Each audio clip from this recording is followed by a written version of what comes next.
Mara nyingi sasa hivi watu wanasumbuliwa sana na uzito na wamekuwa wamehangaika kwa namna mbalimbali sana ili waweze kupata uzito sahihi.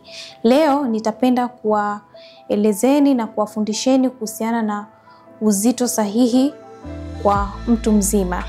Lakini kabla sijaendelea na somo letu la leo, kama ulipitwa na video zetu, naomba ubonyeze suggestion.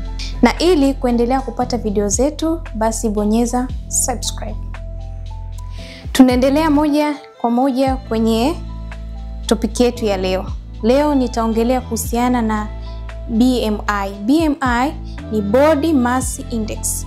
Hiyo ni uhusiano kati ya uzito pamoja na urefu.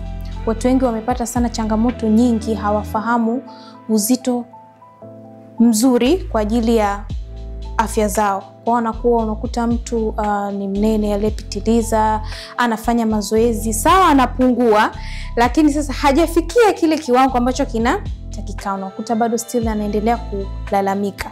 Sasa leo nitapenda kuwaelezeeni uzito sahihi, ila hii ni kwa ajili ya watu wazima, wanawake na wanaume. Sije mkatumia watoto, inakuwa tofauti kidogo kwa watu ambao wamesogea umri.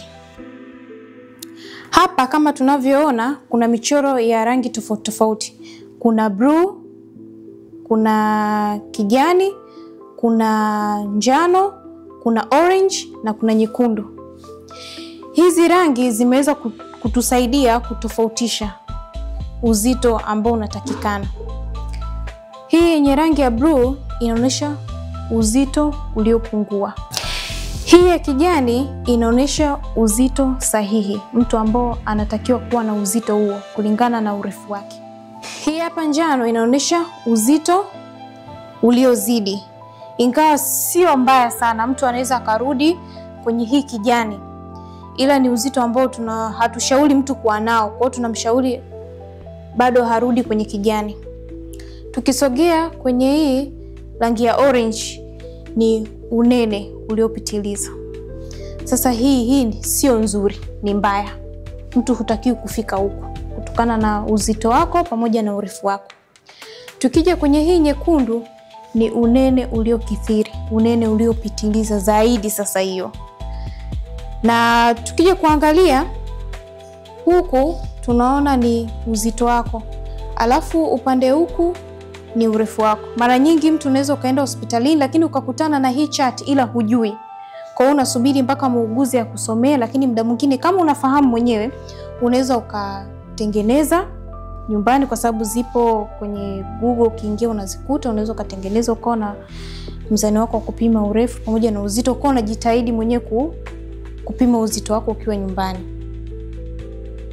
Kwa mfano, urefu wangu mimi ni 156 urefu wangu, alafu na uzito wangu ni 58. Tukija hapa, urefu wangu mimi ni 156. 156 iko hapa. Tunaona hapa kwenye 154 mpaka point 9. Hii ni 157, kwa sipo hapa, niko hapa kwenye 45.1 hapa. Na uzito wangu niko hapa kwenye 58. Hii ni 59, kwa sipo niko hapa. Ukija sasa kuinganisha hii BMI, uzito na urefu wako, unaenda hivi. Unagusa kwenye uzito wako alafu na kwenye urefu wako. Kwa unaenda unakutanisha kama hivi, unaenda kukutanisha hapa. Mia kwangu imegota kwenye 23. Kwa hiyo inaonyesha uzito wangu ni mzuri. Ni uzito ambao natakiwa kuwa nao. Hata nikipata uzito wa 59 pia nao ni sahihi kwa sababu bado nipo kwenye kijani. Ila nikiingia kwenye 60, kuanzia 63, hapo nakuwa tayari nimeshatoka. Kwa hiyo mtu unatakiwa ucheze hapa kwenye hii kijani. Unalinganisha urefu wako pamoja na uzito. Unapoenda kuangalia pointi zako zinapokutana, kama hapa 159, unaba mtu ana uzito wa urefu wa 175, kwa hiyo unashuka nayo mpaka hapa. Inaonekana uzito wake anatakiwa acheze kwenye 155, 159, 63, aende mpaka 68, mpaka 72, ila asivuke sasa kuanzia 76. Sasa tukiachana na hii chart, kuna namna nyepesi zaidi kwa wale ambao watu wazima sasa umri wao umeshaenda kuanza kuangalia, wengine hata macho hawaoni vizuri. Hii inakuwa complicated kidogo, mtu anaweza akapata tabu, inakuaje, lakini sasa kuna namna ambayo ni nyepesi zaidi kutizama. Unachukua uzito wako, urefu wako, kwa mfano mimi urefu wangu ni 156. Ninatoa na 100. Uzito ambao unapatikana ni 56. Huu ndo uzito sahihi kwangu. Kwa hiyo chukua urefu wako, toa na 100. Uzito utakaopata huo ndo uzito mzuri kwa afya yako wewe. Hii ni njia rahisi ambayo mtu yote anaweza kutumia. Unaweza kujiuliza, kwani mimi uzito nikiwa na uzito uliopitiliza, uzito uliozidi kidogo, ina athari yoyote katika mwili wangu?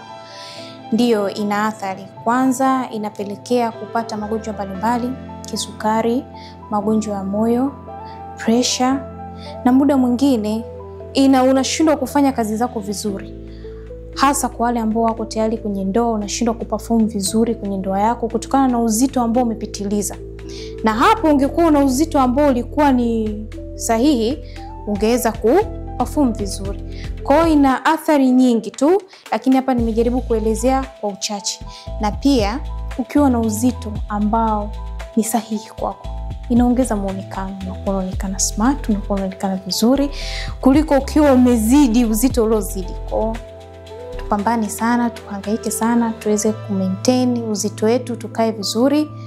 Sio kwa ajili ya watu muonekano, watu wakuone vipi, lakini hata kwa sisi wenyewe, kujipendezesha sisi wenyewe ni vizuri kwa afya yetu. Na umuhimu wa kuwa na uzito uliokuwa mzuri au sahihi kwako ni kinyume cha zile athari. Kwa utaepukana na magonjwa ambayo kama kisukari, utaepukana na pressure, utaepukana na kushindwa kufanya kazi zako vizuri. Kwa hiyo umuhimu ni ina faida nyingi sana kuliko hasara. Hilo ndio lilikuwa somo letu la leo. Kama una swali lolote, usiogope kucomment hapo chini. Andika chochote, uliza swali lolote, tuko hapa kwa ajili ya kujibu maswali yako. Karibuni sana Royal Polyclinic, tuwahudumie. Jina langu ni Abil Fadhil, ni Assistant Nurse Officer hapa Royal Polyclinic.